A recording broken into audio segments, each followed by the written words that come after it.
What's up, everyone? Welcome to the video. Today we're going to take a look at how to reset the oil life after an oil change on a 2023 Nissan Rogue. So you need to be in the Rogue with it either running or the ignition in the on position. And then we're going to do the reset procedure using these buttons on the left-hand side of the steering wheel. So the first thing I'm going to do, depending on what screen you're starting from, is scroll left or right.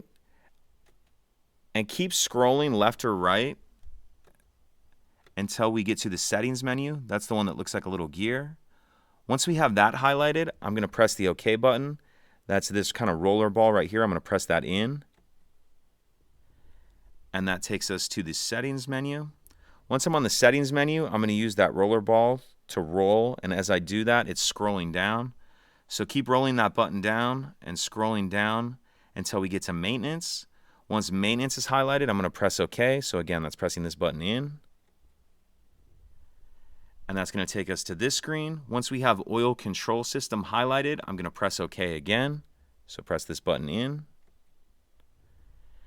And that takes us to this screen when it shows how many miles are left before the engine oil service is due.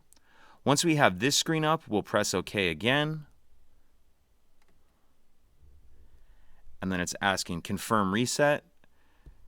So I'm going to use that roller ball to scroll down to yes. And then once yes is highlighted, I'll press OK. So press this roller ball in. And then as you can see there, it's been reset. If you have any questions, please let me know. If you could take a second to like and subscribe, it helps us out, and I'd appreciate it. Thank you.